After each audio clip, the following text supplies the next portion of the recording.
All right, let's jump right in. We're going to explore this really cool idea today that you're not just living in the world, you're actually building it right now inside your own head. We're going to be talking all about something called Homo Modellus, or the modeling human. So let me ask you something right off the bat, because it really gets to the core of what we're talking about. Do you think of yourself as a discoverer of your world or its designer? I mean, are you just finding reality as it is, or are you actually shaping the very world you experience every single day? Just let that question hang in the air for a bit as we dive in. And that question leads us straight to our big idea today, Homo Modellus. Now, this isn't about building, model airplanes or anything like that. It's way deeper. It's the idea that our very essence as humans is defined by this process of, modeling. We create this internal map of reality, and here's the kicker. While we're drawing that map, we're also sketching out who we are. This is like the fundamental operating system for how you form your beliefs, how you build relationships, how you decide what to do with your life. So yeah, let's get into how this whole thing actually works. Okay, so to really get a handle on the model maker, we've got to look at the machine doing the making, right? The brain itself. We're about to explore the biological hardware, the actual engine that's powering this incredible ability to build our own reality. And here's what's so wild about our brain. It's not just one single thing. A much better way to think about it is like an archaeological dig site. Seriously. According to what's called the triune brain theory, we actually have 3 different evolutionary layers stacked on top of each other. Each one has its own ancient history, its own job to do, and they're all somehow working together to build the world you see. Let's break that down. At the very bottom, the deepest, most ancient layer, we've got the reptilian brain. This is all about raw survival and instinct. Its model of the world is super simple, just reflexive. Think about pulling your hand off a hot stove before you even realize it's hot. That's it.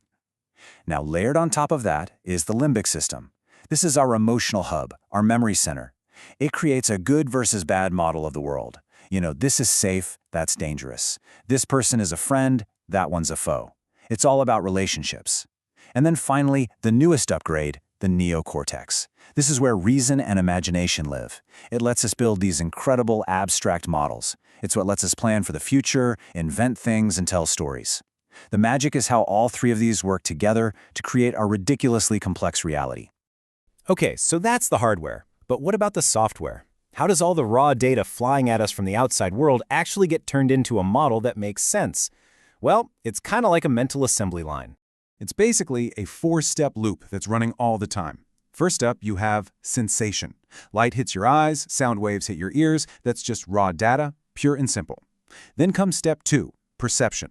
This is where your brain starts to organize that static into meaningful patterns, like recognizing the look on a friend's face. Step 3 is thought. Now you start to add layers of meaning. You see their disappointed face and think, oh, I feel bad they're upset. And then maybe, what did I do? And then, and this part is absolutely key, you get to step 4, expression. You project your internal model back out into the world. You say something, you change your posture, and that creates a new sensation for them and for you, and bam, the whole loop starts all over again. So what about creativity? Those aha moments where an idea just pops into your head out of nowhere? Well, a lot of the time, that's what happens when your conscious, focused mind suddenly gets access to this huge, hidden library in your unconscious. All your memories, your secret desires, everything you've ever experienced, it's all in there. It's when those 2 worlds, the conscious and the unconscious, collide that you get that spark of something totally new. All right, so this whole modeling engine thing, it's not just a cool biological fact. It has totally shaped human philosophy and our very idea of what it even means to be a person. So let's switch gears a little and take a super quick trip through the history of the self. You can see on this timeline just how much our view of ourselves has changed.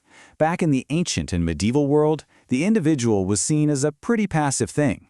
Your job was basically to discover a pre-existing truth that God or the cosmos had already laid out. But then, fast forward to modernity, and suddenly, the individual is at the center of everything. We become the active subject, the rational builder of our own world.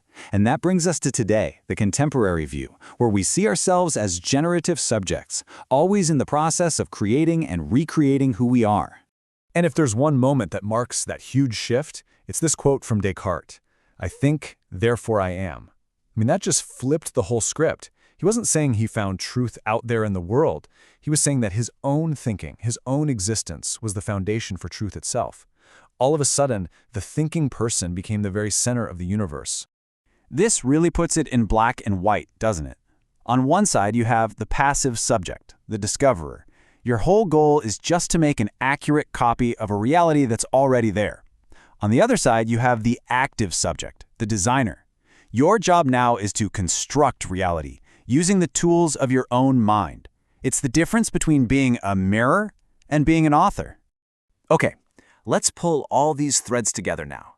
We've talked about the biological hardware, the three brains, and the philosophical software, the evolving story of you. Now let's see how they plug into each other and turn us into the architects of our own reality. So, what have we learned? What does it actually mean to be a modeling subject? Well, it means you're this incredible integration of systems. You're blending that ancient reptilian instinct with emotion and with higher reason.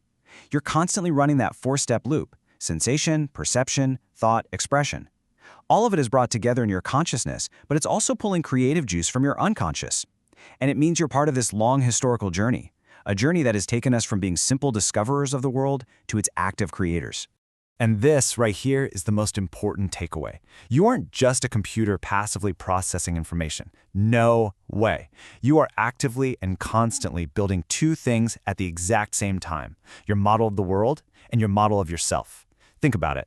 The story you tell yourself about your life, your career, your relationships, that isn't just a story. It's the actual architectural plan you're using to build the you who lives in that world. You can't separate the two. They're built together. So that leaves us with one last big question. You are this amazing biological and philosophical engine, literally designed to model reality. You're the architect, and you're holding the blueprints. So the only real question is, what are you going to create next?